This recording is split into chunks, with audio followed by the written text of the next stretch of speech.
আসসালামু আলাইকুম ওয়া রাহমাতুল্লাহ।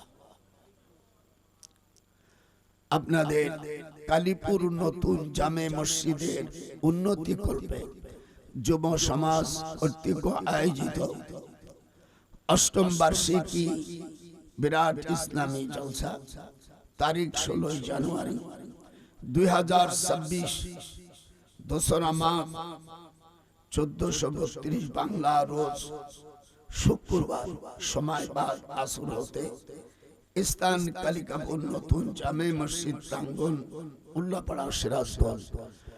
সভাপতিত্ব করবেন জনাব আলহাজ মোহাম্মদ শাহ আলম সাহেব কালীপুর। প্রধান অতিথি জনাব মেজর রশিদুল হাসান জয় বাংলাদেশ সেনাবাহিনী। বিশেষ অতিথি আলহাজ মোহাম্মদ হারুনুর রশিদ জিএম অফিসার গ্রামীণ ব্যাংক। প্রধান বক্তা বিশিষ্ট ইসলামী চিন্তাবিদ মুফাসসির কোরআন আলহাজ হযরত ডক্টর আল্লামা সৈয়দ নজরুল ইসলাম 22,000 কাশীনাথপুর পাবনা। আলহাজ মাওলানা জাফর আহমদ উসমানী, মাওলানা শফিকুল ইসলাম সাহেব, হাফেজ মাওলানা মোহাম্মদ আব্দুল্লাহ ওয়াল হুসাইন লেখন। সকলে আপনারা ভালো আছেন তো? আমরা আজকে এমন একটা রজনীতে এসেছি যেই দিনে আমাদের মহান প্রিয় সবার কাছে সবচেয়ে বেশি মহব্বতের জিনিস আকাই নামদার তাজদারে মদিনা মুহাম্মদুর রাসূলুল্লাহ সাল্লাল্লাহু আলাইহি ওয়াসাল্লাম। মক্কা শরীফে আল্লাহ আপনাদের যাদেরকে নিয়েছেন, মালিক ইবনে আব্দুল আজিজ যে গেট, কাবা শরীফের প্রথম গেটের নাম মালিক ইবনে আব্দুল আজিজ গেট। 97টা গেট আছে কাবা শরীফে। আল্লাহ মাকে বড় হজই 34 বার আমি করেছি। আর দীর্ঘদিন তখন আপনাদের দেশে আসিনি। আমি 1966 সালে ঢাকা বিশ্ববিদ্যালয় আইন ও বিচার হিসেবে প্রথম শিক্ষকতা জীবনে আইন ও বিচার অনার্স মাস্টার্স করে আমি লন্ডনে পড়াশোনা করি। পরে আমি জামিউল আজহারে ছিলাম। ঢাকা কিছুদিন থাকার পরে আবার মদিনা শরীফে চলে যাই। তো সামান্য এরপরও আমরা কিছু শিখতে পারিনি, শুধু কোনো মতে আমা উতীতুম মিনাল ইলমি ইল্লা কলিলা। আল্লাহ বলেন, আমি মানুষকে সামান্য থেকে সামান্য জ্ঞান দিয়েছি, তাই আমরা অস্থির করি না। আমি তো মনে করি যে আমি কিছুই জানি না। অনেক সময় আমি কোনোদিন নিজেকে হাজি লিখি না, আমি কিছু লিখি না। ওই ছেলেবেলে লেখছে, আমি বলে আমি কিচ্ছু না, আমি সবচেয়ে ছোট। নিজেকে ছোট মনে করলে আল্লাহ ভালোবাসে। ফালা তুযাক্কু আনফুসাকুম, তুমি নিজেকে purify for them. They are those who, if we establish them in the land and establish a rule of prayer, give regular charity and right and forbid wrong, to decision of all affairs, Allah is exalted in power. এটা কোরআন শরীফের একটা আয়াতের আমি তরজমা করলাম। আল্লাহ তাআলা এই দিনে হুজুর সাল্লাল্লাহু আলাইহি সাল্লামকে তিনি মক্কার জমিন থেকে, মক্কা শরীফ থেকে মসজিদে নববী 404 মাইল, আবার মদিনা মসজিদে নববীর যে গম্বুজ, এখান থেকে আবার উত্তর দিকে জেরুজালেম বাইতুল মুকাদ্দাস। আমি 4.5 বছর চাকরি করেছি জর্দান বিশ্ববিদ্যালয়। এই জন্য আমার জীবনে আমি 2 বার বাইতুল মুকাদ্দাসে ঢুকতে পেরেছি। ওরা রমজানে কড়াকড়ি করে না, আর আমার চেহারাটা কিছু ওদের মতন, তো এই জন্য কিছু ধরা খাই না। কিন্তু ওখানে আমাদের তো ভিসা দেয় না। তো যেই হোক, এখানে 7টা মসজিদ আছে। আপনারা যে বাইতুল মুকাদ্দাসের ছবি দেয়, এটা কিন্তু অরিজিনাল না। অরিজিনাল যেটা, সেটা হলো পাহাড়ের ভিতর লুকিয়ে আছে। বক্তে নাসর এই কাফের বাদশা আল্লাহর এই ঘরকে ভাঙার জন্য যখন অ্যাটেম্প নেয়, তখন জিবরিল আলাইহিস সালাম ওই ঘরটাকে পাহাড়ের ভিতর ডাবিয়ে দিয়েছে এবং ওখানে ৭০,০০০ ফেরেশতারা ৭টা দরজায় পাহারা দেয়। পৃথিবীতে তিনটি জায়গায় দাজ্জাল ঢুকতে পারবে না।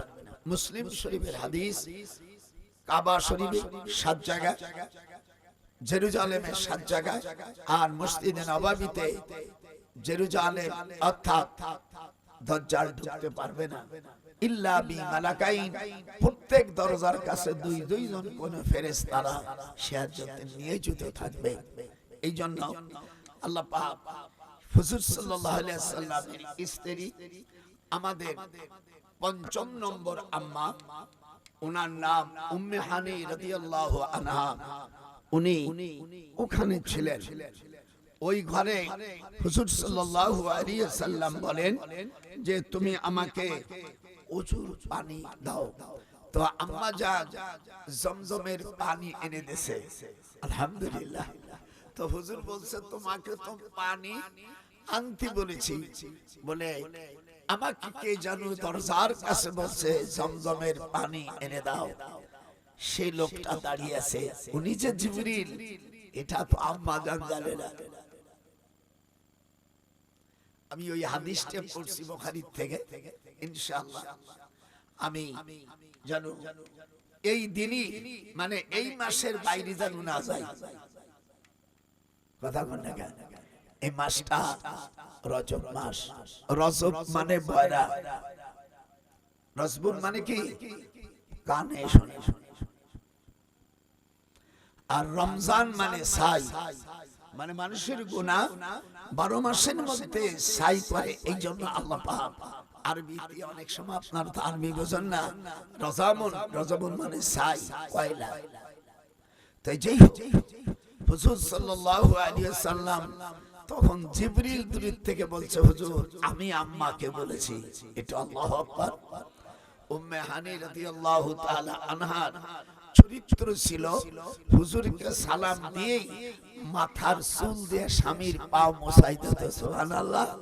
যারা আইছেন আপনি কোরআন হাতে দিয়ে বলেন আপনার স্ত্রী কয়দিন তার মাথার চুল দিয়ে পা মোছাইছে? পাতা গায় না গায়ে তাহলে বিয়েই বসবো না। আমি বুঝতেছি আপনার সাথে বয়স বেশি, আমার ৯৮ বছর বয়স। কারণ এইটা আমাদের মধ্যে শিক্ষা নাই। আজ মেরাজের থেকে কি শিক্ষা গ্রহণ করব, এই বিষয়ে যতগুলো আয়াত আছে তার উপর আলোচনা হবে। আপনারা কি রাজি?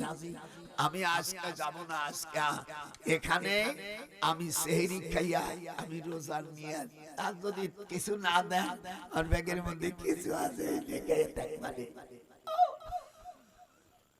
রোজা রাখবেন। হুজুর কি বললেন? কুমু লাইলাহা, একটু বলেন তো, কুমু লাইলাহা, রাত্রে দাঁড়িয়ে ইবাদত করো, ও সুমু নাহারা, নাহার মানে দিন আর সুমুন মানে রোজা। আমরা বিভিন্ন রকম, আমি তো বুখারী পড়াই, আমি দারুল উলুম দেওবন্দের ছাত্র, পৃথিবীতে সবচেয়ে বড় মাদ্রাসা সেই মাদ্রাসা ছাত্র। আমি জামিউল আজহার মিশর বিশ্ববিদ্যালয়ে পড়াশোনা করেছি, মদিনা বিশ্ববিদ্যালয় পড়াইছি। আমার আব্বাও কলকাতা আলিয়া মাদ্রাসার হেড মুহাদ্দিস ছিলেন। আমার আব্বা 1922 সালের থেকে আমার আব্বা 1951 সাল পর্যন্ত কলকাতা আগে ইউনিভার্সিটিতে ছিলেন। তারপরে উনি আবার মাদ্রাসা চলে আসে আমার দাদার আদেশে, বলে আমি তোমাকে ডক্টরেট পিএইচডি করাইছি, আমি তোমাকে ওই ইউনিভার্সিটি থাকার কলেজের জন্য না। আব্বা দাদা ভাই খুব কঠিন। আমার গোপালগঞ্জে উনি পাথর দিয়ে উনি মসজিদ করেছেন, তাকে কোর্ট মসজিদ বলা হয়। ওই জায়গায় আমাদের প্রায় 100 বিঘা জমি দেওয়া আছে। আমার দাদা খুব ধনী লোক ছিল। যাই হোক, আমার দাদাও মুহাদ্দিস ছিলেন, আমার দাদার আব্বাও মুহাদ্দিস ছিলেন, তার আব্বাও মুহাদ্দিস ছিলেন। এই জন্য আমার এই যে ছেলে কথাবার্তা বলছে কোরআন হাদিস দে না, আমারও 7টা ছেলে 8টা মেয়ে আর 4টে মারা গেছে, 19 জন। সুবহানাল্লাহ। আপনার তো ভয় পাবে। ইন কাদাত লাতুবদি বিহি লাউলা আরবাতনা আলা কলবিহা লিতাকুনা মিনাল মুমিনিন।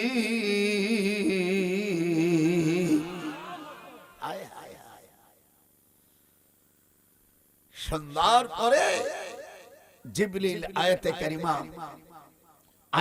কারিমা তেলাওয়াত করতেছে। গোটা কাবা শরীফের চারদিক দিয়ে আমি আওয়াজ,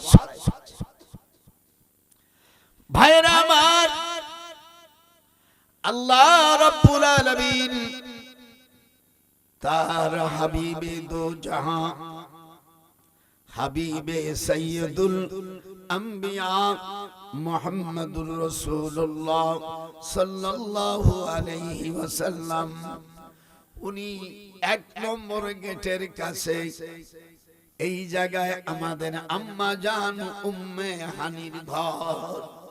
যারা হজ করতে গিয়েছেন, এই জন্য যারা হজের মুআল্লিম আছে তাদেরকে, যেহেতু যারা হজে কোনোদিন যায়নি, কোন জায়গা তো তারা চেনে না, এইগুলো চিনাই দেওয়া দরকার। কিন্তু অধিকাংশ বাটপার 2-1 জন ছাড়া, যেহেতু আমি ওখানে থাকতাম, অনেকে যাই আমার বাসায় যেত, হুজুর এই ব্যাপার, দেশের মানুষ, আমি তো একটু চাকরি করতাম, আমার ওই জায়গায় যাদের পরিচয় তাদের যতটুকু পারছি মুখ দিয়া এবং বাসায় নিয়ে কিছু হাজীদের খিদমত করলে, আজআলতুম সাকায়াতাল হাজি ওয়া ইমারাতাল মসজিদিল হারাম। আল্লাহ পাক কোরআন শরীফে বলছেন, হাজীদের তোমরা মেহমানদারি করো। সুবহানাল্লাহ বলবেন না? আম্মা চোখের পানি ফেলেন। হুজুর সাল্লাল্লাহু আলাইহি ওয়াসাল্লাম কোথায় গেলে নবীদের, সব নবীদের এবং সাহাবাদের স্ত্রীগুলো মাথার চুল দিয়ে পা মুছাই দিত। ভালো করে শুনি, জীবন মেরে খাও, বোন নামে বাড়িতে লেহে দেছো, দেশে রিজিয়া মুজি, জীবনে আকাম কুকম ভালো করো, বন্ধ করো, যাই করো, এইগুলো। আমার ছোট ভাই ব্রিগেডিয়ার জেনারেল এখন আমেরিকা থাকে, ঢাকা জায়গা কেন এমনি কো ভাইজান আমি বাড়ির নাম দেব কার? বলে আমি আমার মার নাম দেব, আমার মার নামে আর আব্বার নামে। ও এটিম নেছে যে মানে বোন নামে দেবে, এর দরিয়ে আছে। আমার ভাই তুই তো অনেক বড় অফিসার, তো আমি তো অত বুঝি না, আমি মোল্লা মানুষ, আমি যতটুকু সামান্য আমার ওই মাস্টারিগিরি ইউনিভার্সিটি পড়াই যা পাইছে, আমি ছোটখাটো যা পাই আমার মার নামে, আমি মা আর আব্বার নামে বাড়ি লিখে দেবো। আমার ঢাকা বাড়ি লেখা আছে বজলুর রহমান মেহেরুন্নেসা মঞ্জিল। আমার আব্বার নাম বজলুর রহমান আর মার নাম মেহেরুন্নেসা। সুবহানাল্লাহ। আমার স্ত্রী তো দাদির কইছে, শোনা তুমি আমার পেটে থাও নাই, পেটে থইছে ওই বিটি, ওই বিটির নামে হবে আমার আব্বার নামে। ঠিক আছে, আলহামদুলিল্লাহ। এই জন্য বাড়ি যদি করে, হাদিসে আছে আব্বা আম্মার নামে করতে হয়। এটা সুবহানাল্লাহ বলবেন না? মানে তো রাগি করে চলিও জাতি বাজে, যা মৌলবীর অসম্মান, আমার বউকে আমি ভালোবাসি, আই লাভ ইউ, আর এই মৌলবীরটা নিয়ে যখন লাগাইতে আমি দাওয়াত না দিলেও বলবো, বললেও বলবো, মার পার কাছে সন্তানের জান্নাত। ফাআলজিমহা, একটু বলেন তো, ফাআলজিমহা ফাইনাল জান্নাতা ইনদা রিজলিহা। রিজলুন মানে পা। যারা মাদ্রাসা পড়ি ভুল দিলে, আমি তো ভুল হয়ে গেছি, ওই দিস মার পার কাছে এই আর নেই, কই দেন তারাই গেল মার পার কাছে, একটু জোরে পান কি জান্নাত। সেই মা আর বাপ অন্য রাওয়ায়াতে বাপ মা দুইটির কথাই আছে। যখন যাবে তুমি মাথাটা নিচেই করবে, দোয়া কালাম লাগবে না, সাথে সাথে তোমার একটা কবুল হজের সওয়াব। তুমি যে হজ করছো এদিকে দিকটা হাও থাকতে পারে না, এদিক ওদিক এনে বুঝে দেন। আমি অত বুড়ো মানুষ তত বলবো না। হয়তো মায়ের সম্পদ ফাঁকি দিয়ে গেছো, ছেলেরে নিয়ে বলছে আল্লাহ পাড়া তহসিলদার অফিসে সব, তোর বউ জানো জানে না, হ্যাঁ আব্বা যাও লিখে দেছো, তোমার হজ শেষ। মান কাতা মিরাসাহু কাতা আল্লাহু আবদি। আল্লাহর হাবিব বলেন, নিজের এক সন্তানকে তুমি সম্পদ লিখে দিলাম, আর একজনকে ফাঁকি দিলাম, চাচাকে ফাঁকি দিলাম। তুমি কোটি কোটি টাকার মালিক হয়েছিল, তোমার আব্বার বড় ভাই ছিল, সে তোমার কাছে 100 ভাগের 3 ভাগ আফসাবাত, এটাও বাতিল করেছো। জাহান্নাম তোমার জন্য ওয়াজিব হয়ে গেছে। লাহা সাবাতু আবওয়াব লিকুল্লি বাবিম মিনহুম জুজুম মাকসুম। বুঝেছো যে কথা বলো, কাউকে ফাঁকি দিও না। কিয়ামতের ময়দানে আল্লাহর হাবিব মক্কা শরীফ থেকে বুরাকে 808 মাইল, বাজান একটু লিখে রেখে দিলে তোমার উপকার হবে। কাবা শরীফ থেকে 404 মাইল, ওই মসজিদে নববীর গম্বুজ, ওখান থেকে জেরুজালেমের মসজিদ 404 মাইল। এই 808 মাইল জায়গায় দূরে যখন হুজুর গেছেন, ফাহানাতিস সালাতু সুম্মা রাকাতাইন, হাদিসে আসছে হুজুর সাল্লাল্লাহু আলাইহি সাল্লাম ফাহানাতিস সালাত, উনি দেখে হযরতে মুসা আলাইহিস সালাম, ঈসা আলাইহিস সালাম, ইব্রাহিম আলাইহিস সালাম ওই বাইতুল মুকাদ্দাসের 19টা বড় দরজা। কয়টা? হযরত আদম, নূহ, ইদ্রিস, ইব্রাহিম, ইহইয়া, উযায়ের, এরকম 19টা দরজা আছে। আল্লাহ দেখবার তৌফিক দিয়েছে। ওখানে যখন গেছে আয়াতে কারিমা নাযিল হলো, সুবহানাল্লাযী আসরা বিআবদিহি লাইলাম মিনাল মাসজিদিল হারাম ইলাল মাসজিদিল আকসা। ওখানে বুরাকের পর্দা, কোরআন হাতে রেখে বলছে খোদা সাক্ষী, যেই বুরাক সেই বুরাকের দাগ আল্লাহ তাআলা পাথরের উপর ছাপা করে রেখেছে। সুবহানাল্লাহ। ওখানে হযরত আদম আলাইহিস সালামের দ্বিতীয় সন্তান কাবিল, হাবিল তো কাবিল মারি ফেললো আপনারা জানেন, তার কবর 45 হাত লম্বা।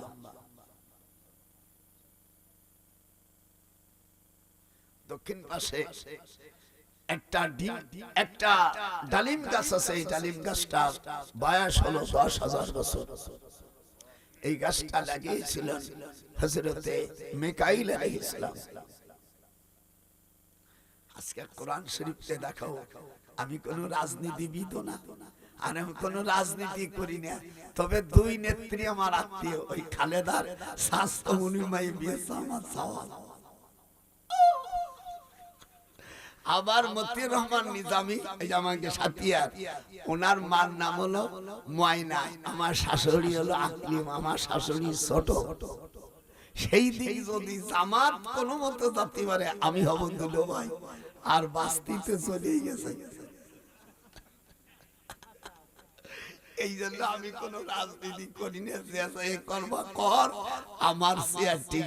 এই জন্য দেখেন আমার নামে কোনো মামলা টামলা কিছুই হয় না।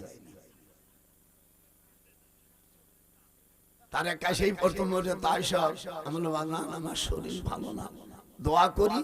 তো যারাই ক্ষমতায় যাবা আমি তাদের অনুরোধ করি পার্লামেন্টে যেন আল্লাহ রসুলের বিরুদ্ধে যেন কিছু বিল পাস না হয়। আমার কথা ভালো না? যারাই আপনাকে যাবেন, যারাই আপনারা যাবেন, খবরদার খবরদার এমন কাজ করো না যাতে আমার আল্লাহ রসুল খুশি নারাজ না হয়। আল্লাহ তাআলা হুজুরকে ডাকে নিয়া মেরাজে উনি বাইতুল মুকাদ্দাসের পাশে এর জায়গাটার নাম বেতেলহেম। এটি জোরে কোন কি নাম? বেতেলহেম এই পল্লীর নাম। এখানে প্রায় ৮০,০০০ আম্বিয়া আলাইহিস সালামদের কবর আছে। কত? ১,২৪,০০০ পয়গম্বরের মধ্যে ৮০,০০০ আম্বিয়া আলাইহিস সালামদের কবর এই বাইতুল মুকাদ্দাসের চারপাশ দিয়া। হযরত মুসা আলাইহিস সালামের সাথে দেখা। মুসা আলাইহিস সালাম হুজুরকে ই দিলেন। এরপরে ফাআমামতুম ফাহানাতিস সালাহ ফাআমামতুম, হুজুর ইমামতি করলেন। আল্লাহু আকবার। উনি ইমামতি করার পরে উনি হাত উঠাইয়া দোয়া করলেন। আল্লাহু আকবার। আর আমার দেশে দোয়া করলি বিদাত টিদাত এত কিছু দুনিয়ার মসলা, উনি দোয়া করলেন। এইবার আসমানের কাছে গেলেন। প্রথম আসমানের কাছে হযরত জিবরিল আমিন নিয়ে গেল। মেরাজের থেকে আমিয়া চলে গেল সিদরাতুল মুনতাহা। সিদরুন মানে কুল গাছ, মুনতাহা মানে বড়ার। এখন জিবরিল কা হুজুর আমি আর যেতে পারবো না, আমার পাখনা গুলো সব পুড়িয়ে সাফ হয়ে যাবে, আমার আর যাওয়ার কায়দা নাই। হুজুর বলতে তুমি তাও তা তুমি এত কিছু পারো, ৬০০ খান পাখা তোমার, ওড়ো ওড়ো। তোমার ওড়া ছাড়া নাই। জিবরিলের পাখা কত? কথা কয় না। তুমি আমার সাথে আমার হেল্প করো। কয়শো খান? ৬০০ খান পাখা। এই ৬০০ পাখা হুজুর অসল বলে রাখো। এবার আল্লাহর হাবিব চলে গেলেন প্রথম আসমানে। প্রথম আসমানে হযরতে আদম আলাইহিস সালামের সাথে দেখা। তার সাথে জোরে জোরে বলবেন, আজ সকলে মুখস্থ করে বলবে। কতজন? আদম আলাইহিস সালাম। সেখানে যে সালাম দিলেন, প্রথম বলছে কে? তখন ফেরেশতা কে না, পৃথিবীর সেরা মানুষটা আসছে। কে? শিগগির দরজা খোল। বাড়ি যদি জামাই যায়, আর জামাই যদি বড় শিক্ষিত অফিসার হয়, সাথে সাথে একেবারে কে শাশুড়ি আসে আমার বাবা। আর যদি জামাই রিকশা চালক হয়, গরিব হয়, আইসা কথা কয় না। শাশুড়ি ভালো ভালো কাজ সেরে আইসা, জীবনে ভুল করেছি তোরা মাইয়ে দিয়া। কত বড় শয়তান বেটি, এ জাহান্নামী বেটি। এক জামাই রে অফিসারের ঠেলায় আমার আব্বা কয় শোনা বাকি ওটা নামাজও পড়ে না, রেডি নামাজ পড়ে গরিব বলে এরা বলে আইসা সকিনা কেমন আছে, মাইমাইরে কথা কয়। আরে শয়তান শাশুড়ি, তুই মরিয়ে যাওয়া উচিত, যা কর পরে বরদোয়া দেওয়া। এইবার হযরত আদম আলাইহিস সালাম দেখে কি দুটো চেয়ার। আদম আলাইহিস সালাম হুজুরের দিক তাকাই আছে। এরপরে সালাম কালামের পরে বলছে মাতা ওয়াজাবাত লাকান নবুয়া। বলো মাতা আরবি শব্দ মানে কখন, মাতা মানে ইংরেজিতে কয় হয়, আরবিতে কয় মাতা। মাতা ওয়াজাবাত লাকান নবুয়া, আপনার নবুয়ত কখন হইছে? হুজুর সাল্লাল্লাহু আলাইহি সাল্লাম জবাব দেয়, আপনি যখন মাটির খামির মধ্যে ছিলেন, আপনাকে যখন আল্লাহ তাআলা ফেরেশতা দিয়ে মাটি দিয়ে সেনতেছিলেন সালসালিন কাল ফাখর, সেই সময় আমি আল্লাহর কাছে পয়গম্বর। সুবহানাল্লাহ। হুজুরের দিক তাকায়া হুজুরের গালে চুমো দিলেন। কুব্বালাতুন খাদ্দিন, এই হাড়ে চুমো দেওয়া মাকরু, বউর চুমো দেওয়া দিও, কিন্তু এই হাড়ে দিও না। হুজুর বসে যে হাড়ে একটু খালি গোস্ত, ওখানে পালে একটু সোয়াই দিও। ভুল করছিস, কাঁচা আদায় করে দিও। খাইছে কুব্বালাতুন খাদ্দিন। আপনার দেশের উলামা আছে আরবি বোঝে। খাদ্দিন মানে গাল, কুব্বালা মানে চুমো খাওয়া। কুব্বালাতুন খাদ্দিন, স্ত্রীকে যখন চুমো দিবে, স্ত্রীও তার পাল্টা জবাব না দিলে কিয়ামতের ময়দানে বেহেশতে যাওয়া ওই মহিলার কঠিন হবে। পাল্টা পাল্টি সমান হতে হবে। কুব্বালাতুল আইনাইনি, দুই চোখের মাঝখানে চুমো দিতে হবে। এই যে হাত দাও। কুব্বালাতুল ইয়াদি, হাতে চুমো দিতে হবে। এটা হলো স্ত্রীর হক। ইন কাদাতলা